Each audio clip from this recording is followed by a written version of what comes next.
আদর্শ মহাবিদ্যালয় দিনাজপুর কর্তৃক আয়োজিত অনলাইনের ক্লাসের সকল ছাত্রছাত্রী বৃন্দকে শুভেচ্ছা ও স্বাগত। দীর্ঘ করোনায় পৃথিবী প্রায় 6 মাস ধরে স্তব্ধ। আজকে আমাদের এই ক্ষুদ্র প্রয়াস ছাত্রছাত্রীদের উদ্দেশ্যে যাতে কিছুটা হলেও উপকৃত তারা হয়, এই আশা করতেছি যে প্রত্যেকটা স্টুডেন্ট তোমরা যারা আছো এই করোনার পরিস্থিতিতে কিছুটা হলেও লেখাপড়া করতে হবে। ভবিষ্যতে আমাদের কোন পর্যায়ে যাবে করোনা আসলে এটা এখনও ঠিক করা যাচ্ছে না, তারপরেও তো জীবনে বেঁচে থাকতে হলে কিছু করতে হবে, তাই এই ক্ষুদ্র প্রয়াস। আচ্ছা, আমার নাম হচ্ছে মোহাম্মদ জাকির হোসেন, আমি প্রভাষক হিসাব বিজ্ঞান বিভাগ, আদর্শ মহাবিদ্যালয় দিনাজপুর। আমি ন্যাশনাল ইউনিভার্সিটি কর্তৃক যেই অনলাইনে ক্লাস, সেটা বিবিএ অনার্স দ্বিতীয় বর্ষের ক্লাস শুরু করছি। দ্বিতীয় বর্ষের আমাদের ক্লাস হবে, সাবজেক্ট হবে ইন্টারমিডিয়েট অ্যাকাউন্টিং। আমার সাবজেক্ট হবে ইন্টারমিডিয়েট অ্যাকাউন্টিং চ্যাপ্টার 2। এটা চ্যাপ্টার 2-তে পাওয়া যাবে। চ্যাপ্টারের নাম হচ্ছে plant assets, natural resources and intangible assets. এই চ্যাপ্টারটা এখন আমরা অ্যাট ফার্স্ট আমাদের জানতে হবে যে এই জিনিসগুলি আমাদের কি, প্ল্যান্ট অ্যাসেট কি, ন্যাচারাল রিসোর্সেস কি, অ্যান্ড ইনটেনজিবল অ্যাসেটস কি। এই চ্যাপ্টারটা যেহেতু আলোচনা হবে, তাই সর্বপ্রথম আমরা জানবো যে এই চ্যাপ্টারটা সম্বন্ধে এই জিনিসগুলি কি। আচ্ছা, অ্যাট ফার্স্টে আমরা আসি যে প্ল্যান্ট অ্যাসেট জিনিসটা কি। প্ল্যান্ট অ্যাসেট হচ্ছে যখন কোনো স্থায়ী সম্পত্তি আমরা ক্রয় করি ব্যবসা প্রতিষ্ঠানের ক্ষেত্রে, সেই স্থায়ী সম্পত্তি ধরা ছোঁয়া যায়, সেগুলোকে আমরা বলি প্ল্যান্ট অ্যাসেট। আর ন্যাচারাল রিসোর্সেস মানে প্রাকৃতিক সম্পদ।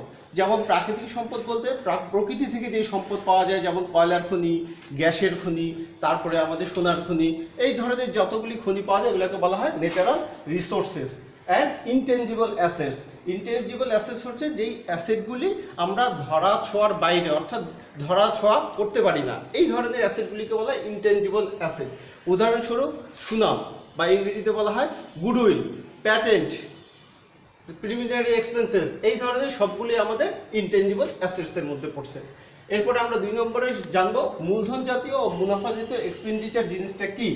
মূলধন জাতীয় জিনিসটা হচ্ছে যেই অ্যাসেটটা আমরা বা যেই বিনিয়োগটা আমরা একবার করব কিন্তু এটার ফলাফল আমরা অনেক বছর ধরে পাবো, সেটাকে বলা হয় মূলধন জাতীয় ব্যয়। আর মুনাফা জাতীয় ব্যয় কোনটা, যেটা আমরা ব্যবসা প্রতিষ্ঠানে প্রতিদিন প্রতিনিয়ত আমাদের করতে এক বছরে অনেকবার যেটা ঘটে লেনদেন, সেটাকে বলা হয় মুনাফা জাতীয় এক্সপেন্ডিচার। এই গেল। এরপরে আমরা এখন এই চ্যাপ্টারের মূল প্রতিপাদ্য বিষয় আসলে তোমাদের যে অঙ্কগুলি করতে হবে সেটা হচ্ছে অবচয়, অবলোপন, নিঃসরণ, এগুলোর উপরে। আচ্ছা, আমরা সর্বপ্রথম জেনে নেই অবচয় কি, অবলোপন কি, নিঃসরণ কি। আচ্ছা, অবচয় জিনিসটা কি, যে আমাদের যে স্থায়ী সম্পদ আছে যেমন হচ্ছে প্ল্যান্ট অ্যাসেট, এই স্থায়ী সম্পদ ব্যবহার করার ফলে আমাদের কিছুটা হলেও এটার মূল্য হ্রাস পায়, প্রতিনিয়ত মূল্য হ্রাস পায়। যে কোনো স্থায়ী সম্পদ ব্যবহার করলে, একটা বিল্ডিং, একটা মেশিনারিজ কিনলে, এটা আমরা 2-4 বছর ব্যবহার করলে আস্তে আস্তে এটা অপচয় হয়ে পড়বে। একটা মেশিনারি বা একটা বিল্ডিং আজীবন চলবে না। এই জন্য আমাদের প্রত্যেক বছরে যে মূল্য হ্রাস পাবে সেটাই হচ্ছে অবচয়। আর অবলোপন আমরা করা হয় এই যে একটু আগে আমি যেটা বলছি ইনট্যানজিবল অ্যাসেট, যেসব সম্পদগুলি ধরা ছোঁয়া যায় না সেগুলোর ক্ষেত্রে আমরা অবলোপন নির্ণয় করি। আর একটা নিঃসরণ, যেটাকে আমরা নিঃসরণের ক্ষেত্রে ন্যাচারাল রিসোর্স, আমরা যেটা প্রাকৃতিক সম্পদ, যেমন আমাদের কয়লার খনি, গ্যাসের খনি আছে, এগুলো কিন্তু একসময় শেষ হবে, নিঃশেষ হবে। এখন এই কয়লার খনি, গ্যাসের খনি যে শেষ হবে, এইটার জন্য আমাদের হিসাব করতে হবে, সেটাতে হচ্ছে এই যে হিসাব সম্পৃক্ত, সেটাই হচ্ছে নিঃসরণ। এটা কিসের জন্য, ন্যাচারাল রিসোর্সের জন্য নিঃসরণ। এখন আমরা আসবো 4 নম্বরে, অবচয়ের বিভিন্ন পদ্ধতি এবং হিসাবভুক্তগুলি কিভাবে করব। আমাদের এই যে অবচয় ধরা হয়, এগুলো অবচয় বিভিন্নভাবে বিভিন্ন প্রতিষ্ঠান ধরে, সেগুলো আমরা এখন আলোচনায় যাব।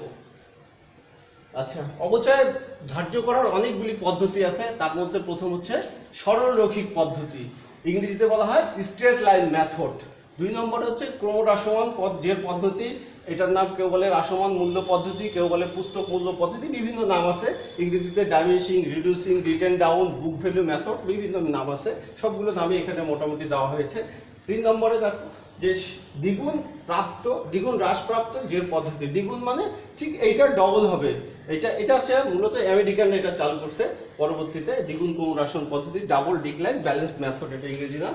এরপরে উৎপাদন একক পদ্ধতি আছে, বর্ষ সংখ্যা পদ্ধতি আছে, বার্ষিক বৃত্তি পদ্ধতি আছে, পরিপূরক তহবিল পদ্ধতি আছে, পুনর্মূল্যায়ন পদ্ধতি আছে, তারপরে বিমা একক পদ্ধতি আছে, এবং অনেকগুলি পদ্ধতি আমরা দেখতে পাই। আমরা এখন সিরিয়ালি সবগুলি পদ্ধতি আলোচনা করব। প্রথম পদ্ধতি আছে সরলরৈখিক পদ্ধতি, আমরা আলোচনা করব এটা কিভাবে আমরা সরলরৈখিক পদ্ধতিতে অবচয় নির্ণয় করা হয় এবং সেই অবচয়টা আমরা কিভাবে হিসাবভুক্ত করব ইত্যাদি বিষয়গুলি এখন আমরা আলোচনা করব। আচ্ছা, সর্বপ্রথম আসি আমরা সরলরৈখিক পদ্ধতি, স্ট্রেট লাইন মেথড। এটা সর্বপ্রথম ডিপ্রিসিয়েশন, অবচয়ের ইংরেজি নাম হচ্ছে ডিপ্রিসিয়েশন। এটা ডিপ্রিসিয়েশন নির্ণয়ের সূত্র হচ্ছে ডিপ্রিসিয়েশন পার ইয়ার। প্রত্যেক বছরে অবচয় নির্ণয় করা হয় মেশিনের কস্ট থেকে সালভেজ ভ্যালু বাদ দিলে যা থাকবে ওটাকে এস্টিমেটেড লাইফ, প্রত্যেকটা মেশিন বা বিল্ডিং আমরা যেটাই ব্যবহার করে একটা এস্টিমেটেড লাইফ নির্ধারণ করা হয়, সেই লাইফ দিয়ে ভাগ করলে আমরা প্রত্যেক বছরের অবচয় পাবো। এখন এই স্ট্রেট লাইন মেথডে ছাত্রছাত্রী বন্ধুরা মনে রাখবা সবসময় প্রত্যেক বছরের অবচয় এই ক্ষেত্রে সমান হয়।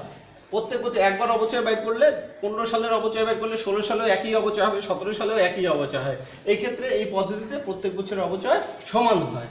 এখন অবচয় যদি আমরা রেট বের করতে চাই তাহলে অবচয় রেট বের করা হয় রেট পার ইয়ার সমান সমান 100% ডিভাইডেড বাই এস্টিমেটেড লাইফ, এইভাবে বের করা যায়।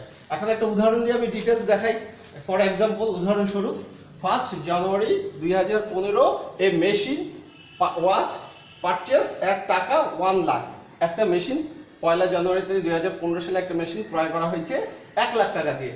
At the end of estimated life, বছর শেষে এস্টিমেটেড লাইফ শেষে বলছে যে স্ক্র্যাপ ভ্যালু উইল বি টাকা 20,000। এখানে 20,000 হবে, এখানে সুন্দর একটা বাদ পড়ছে, এখানে স্ক্র্যাপ ভ্যালু হবে কত 20,000 টাকা, এটা 20,000 হবে 20,000 হবে।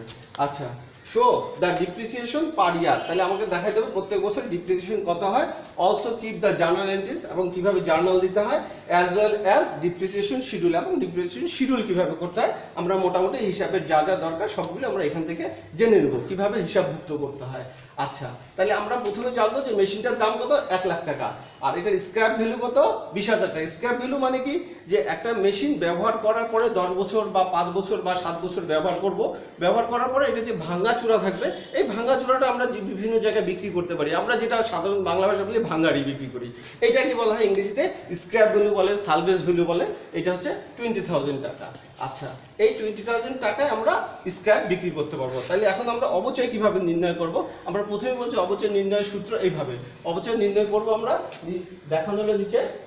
আচ্ছা, প্রথমে অ্যানুয়াল ডিপ্রিসিয়েশন বের করব, একটু আগে সূত্র দিয়েছিলাম আগে, যে cost minus salvage value by estimated life. তাহলে মেশিনটার কস্ট কত 1 লাখ টাকা, সালভেজ ভ্যালু কত 20,000 টাকা, আর যেহেতু এটা 4 ইয়ার্স চলবে এস্টিমেটেড লাইফ দেওয়া ছিল প্রশ্নের মধ্যে, তাহলে আমাদের এই যে 1 লাখ থেকে 20,000 বাদ দিয়ে 4,004 দিয়ে ভাগ করলে আমাদের 20,000 টাকা হচ্ছে প্রত্যেক বছরে অ্যানুয়াল ডিপ্রিসিয়েশন। এখন আমরা ডিপ্রিসিয়েশন শিডিউলটা করে নিই। প্রথমে হবে 1/1/15 তারিখে 15 সালে আমরা মেশিনটা পারচেজ করছি এই মেশিনে, তাহলে এটার কস্ট হচ্ছে মেশিনটা 1 লাখ টাকা, এবং এটার বুক ভ্যালু কত, তাহলে 1 লাখ টাকাই আছে। এখন মেশিনটা আমরা 1 বছর ব্যবহার করলাম, 31/12/15 1 বছর অতিবাহিত হয়েছে। 1 বছর ব্যবহার করলে শুরুতে দাম ছিল 1 লাখ টাকা, এবং প্রত্যেক বছরে বলছে অবচয় সমান হয়। ছাত্রছাত্রী বন্ধুরা একটু খেয়াল করবে, দেখো স্ট্রেট লাইন মেথডে প্রত্যেক বছর অবচয় সমান হয়, যে প্রত্যেক বছরের ডিপ্রিসিয়েশন ইয়ারলি ডিপ্রিসিয়েশন এই যে 20,000 20,000 20,000 20,000 সমান হয়েছে। তাহলে এখানে 20,000 টাকা অবচয়, মেশিনটার দাম ছিল 1 লাখ টাকা, অবচয় হচ্ছে 20,000 টাকা। আর একুমুলেটেড ডিপ মানে হচ্ছে অবচয় সঞ্চিতি, তাহলে আমরা অবচয় সঞ্চয় করে রাখছি কত 20,000 টাকা। তাহলে মেশিনের 1 লাখ টাকা দাম থেকে 20,000 টাকা আমাদের অবচয় হয়ে গেল, তাহলে দাম থাকলো কত, বছরের শেষে বুক ভ্যালু থাকলো বছর শেষে 80,000 টাকা। এরপরে আমরা 31/12/2016 চলে আসলাম। 31/12/16 মেশিনটার কস্ট কত, এই বছরে যেটা আগের বছরের এন্ডিং, পরের বছরে সেটা বিগিনিং হয়। আমরা জানি যে 31 ডিসেম্বরের পরের দিনই হচ্ছে জানুয়ারি 1 তারিখ, তাহলে আমাদের গত বছরের যেটা এন্ডিং সেটা পরের বছরের বিগিনিং।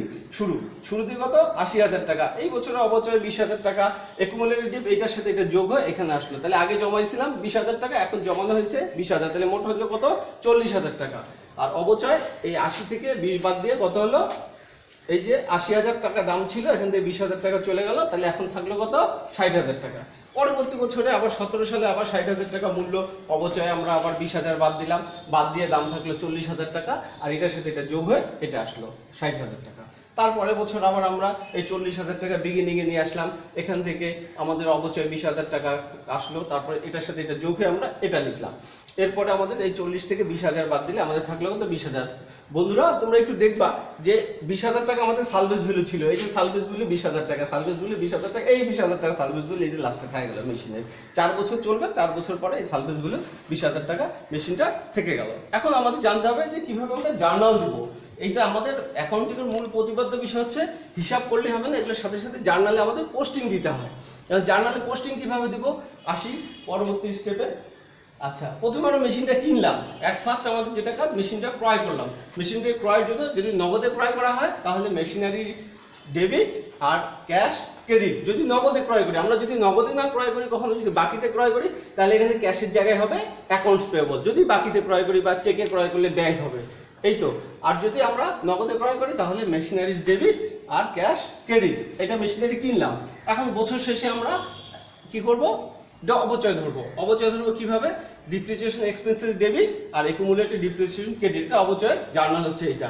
এটাকে বলা হয় অ্যাডজাস্টিং এন্ট্রিজ। বন্ধুরা তোমরা যদি পরীক্ষায় অ্যাডজাস্টিং এন্ট্রি শুধু বলে তাহলে কিন্তু শুধু এইটা জার্নাল দিতে হবে। এই যে লেখা আছে মেশিন ক্রয়ের জন্য জার্নাল দাও, তখন এইটা দিবা। শুধু অ্যাডজাস্টিং এন্ট্রিজ বললে এইটা দিতে হবে। হ্যাঁ, তাহলে depreciation expenses debit, accumulated depreciation credit. 15 সালের অবচয় আমরা শিডিউলে দেখছি যে প্রত্যেক বছরে 20,000 করে অবচয় হয়। এই যে 20,000 ডেবিট আর 20,000 ক্রেডিট। এরপরে 31/12/15 তারিখে income summary debit, depreciation expenses credit. এটাকে বলা হয় ক্লোজিং এন্ট্রিজ। যদি ক্লোজিং এন্ট্রিজ পরীক্ষা চায় তখন এই জার্নালটা দিতে হবে, আর ক্লোজিং এন্ট্রিজ না চাইলে এটা দিতে হবে না। ক্লোজিং এন্ট্রিজ হবে income summary debit, deep expenses credit. টাকা ওই 20,000 টাকা এখানে হবে। আমি 15 সালে দেখাইছি, ঠিক একই জার্নাল 16 সালে হবে, 17 সালে হবে। 16 সালে এই যে 16 সালে এসে আমরা মেশিন কিনি নেই, শুধুমাত্র এই দুটো জানা যাবে। 16 সালে এটা হবে, 17 সালে এই দুটো হবে, এরকম 4 বছর ধরে 18 সালে এটা হবে। এইভাবে 4 বছর ধরে আমাদের এই জার্নাল 15, 16, 17, 18 পর্যন্ত এইভাবে 4 বছর ধরে এই দুটো জার্নাল আমাদের হবে। একই জার্নাল হবে, শুধু টাকাও একই হবে, 20,000 20,000 করে। এভাবে আমরা স্ট্রেট লাইন মেথডে জার্নাল দেবো। এই হচ্ছে তোমাদের স্ট্রেট লাইন মেথডে সম্পূর্ণ জার্নাল এন্ট্রিজ। এরপরে তোমরা লেজার করতে পারো। এই যে journal depreciation expenses, accounted depreciation, এগুলো প্রত্যেকটার আলাদা আলাদা খতিয়ান হবে। হ্যাঁ, সেগুলো তোমরা জার্নাল দেখে দেখে খতিয়ান পারবা। জার্নালটা হচ্ছে অ্যাকাউন্টিং এর মেইন। তাহলে আমাদের জার্নালটা কিভাবে করতে হয় তাহলে বুঝলা তো না? এখন তোমরা দেখো এই স্ট্রেট লাইন মেথডে জার্নাল শিখলাম, কিভাবে বের করতে হয় সেটা শিখলাম, ডিপ্রিসিয়েশন কিভাবে বের করতে হয় আমাদের মোটামুটি হিসাবভুক্ত শিখলাম। এরপরে দ্বিতীয় স্টেপে আমাদের ছিল হচ্ছে যে ক্রমহ্রাসমান জের পদ্ধতি। ক্রমহ্রাসমান জের পদ্ধতি মানে ক্রমে হ্রাস পাবে ডিপ্রিসিয়েশন। এই ক্ষেত্রে আমাদের এট ফার্স্ট যেটা কাজ করতে হবে, ডিপ্রিসিয়েশনের রেটটা বাইর করে নিতে হবে। ডিপ্রিসিয়েশন রেট না বাইর করলে আমরা এটা করতে পারবো না এই অঙ্কটা। তাহলে ডিপ্রিসিয়েশন রেট কিভাবে বের করব? ডিপ্রিসিয়েশন রেট বের করার জন্য সূত্র হচ্ছে ডিপ্রিসিয়েশন রেট সমান সমান 1/n গুণন 100।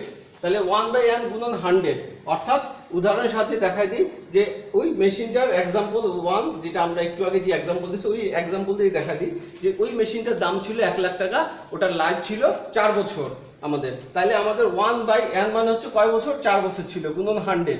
তাহলে আমাদের এখানে ক্যালকুলেশন করে দেবো 25%, অর্থাৎ প্রত্যেক বছরে 25% করে অবচয় ধরা হয়। বুঝা গেছে? তাহলে 25% প্রত্যেক বছরে অবচয় ধরা হবে। এই ক্ষেত্রে প্রত্যেক বছরের অবচয় আলাদা আলাদা হয়। এই ক্ষেত্রে যেমন আগের বছরে প্রত্যেক বছরে 20,000 করে অবচয় হয়েছে, এবার কিন্তু 20,000 করে অবচয় হবে না। এবার প্রত্যেক বছরে অবচয় আমাদের আলাদা আলাদা হবে, ডিপ্রিসিয়েশন প্রত্যেক বছরে আলাদা আলাদা হবে। সেভাবে আমাদের আগে করতে হবে কি, শিডিউল নির্ণয় করে নিতে হবে। হ্যাঁ, কিভাবে শিডিউল নির্ণয় করব? এই যে শিডিউলের প্রথমে ছক করলাম। প্রথমে এই যে 15 সাল, 16 সাল, 17 সাল, 18 সাল, মেশিনটা যেহেতু 4 বছর চলবে, 4 বছরের অবচয় এই যে লিখলাম বছর। তারপরে শুরুতে মেশিনটার দাম কত ছিল? 1 লাখ টাকা। ডিপ্রিসিয়েশন রেটটা একটু আগে বের করছি 25%। তাহলে 1 লাখ টাকার 25% কত? 25,000। তাহলে অ্যাকুমুলেটেড ডিপ্রিসিয়েশন আগে বলছি এইটা এখানে চলে আসে, তাহলে 25,000 এখানে আসলো। তাহলে 1 লাখ থেকে 25,000 বাদ দিলে থাকলো কত? বছর শেষে 75,000 টাকা। পরবর্তী বছরের শুরুতেই আসবে 75,000 টাকা। 75,000 টাকার আবার ডিপ্রিসিয়েশন 25% করলে এইটা আসবে। এরপরে এইটার সাথে এটা বাদ দিলে আমরা পাবো এইটা, আর এইটার সাথে এটা যোগ করে এটা পাওয়া যাবে। সবসময় মনে রাখবা অ্যাকুমুলেটেড মানে সঞ্চয়। আগে 25,000 জমাইছি, পরের বছর 18,000 জমাবো, এইটা হবে। ঠিক আছে? তাহলে এইটা থেকে এইটা বাদ দিলে এইটা পাবো। এরপরে আমরা আসি 2017 সালে। এই যে গত বছরের এন্ডিংটাই পরের বছরের বিগিনিং হয়, তাহলে এইটার 25% করলাম, তাহলে কত হলো? এই যে 14,062 টাকা। এইটা থেকে 14,062 টাকা বাদ দিলে আমাদের অবচয় বুক ভ্যালু কত থাকলো? 42,188 টাকা। পরের বছরে আমরা 42,188 টাকা বুক হলো। এখন তোমরা বন্ধুরা তোমরা একটু বুঝে নাও যে এইটার 25% করে ডাইরেক্ট এটা নাও হইতে পারে, যেহেতু আমাদের বলছে যে 4 বছর পরে মেশিনটার দাম 20,000 টাকা থাকবে, তাই তোমাদের সুবিধার্থে এটা থেকে ডাইরেক্ট 20,000 বাদ দিয়ে যা থাকবে একবারে এটা লিখে দিবা, কারণ 4 বছরই মেশিনটা চলবে এবং 4 বছর পরে প্রশ্নে বলা আছে যে 20,000 টাকাই দাম থাকবে, তাহলে বাকি যেটা থাকে সেটা পুরোটাই অবচয় ধরে দিতে হবে। এইভাবে শিডিউল করে নিতে হবে এবং পরবর্তীতে আমাদের এটারও জার্নাল দিতে হবে। সেম জার্নাল প্রত্যেক মেথডেরই জার্নালগুলি একই রকম এবং জার্নালগুলি একই পদ্ধতিতে দিতে হবে। এরপরে দ্বিগুণ প্রমোশন পদ্ধতিতে শুধু হারটা চেঞ্জ হবে, জার্নালগুলি একই হবে, বাকি সব বিষয়গুলি সব জার্নালগুলি একই সিস্টেমে চলতে থাকবে, শুধু টাকাগুলি আলাদা হবে এবং একইভাবে জার্নালগুলি চলতে থাকবে, এইভাবে পরবর্তী পদ্ধতিগুলো। ঠিক আছে ছোট্ট বন্ধুরা, আমার ছাত্রছাত্রী ভাই বোনেরা, তোমরা একটু বুঝে নাও যে একটু মনোযোগ দিয়ে লেখাপড়া করবা, লেখাপড়া করলে অবশ্যই এটা সুফল পাওয়া যাবে। একটু চেষ্টা না করলে আসলে জীবনে কোনো কিছু হয় না, তোমরা একটু চেষ্টা করবা, আসলে আমি আশা করব যে তোমরা একটু উপকৃত হয়ে যেতে। ধন্যবাদ সকলকে।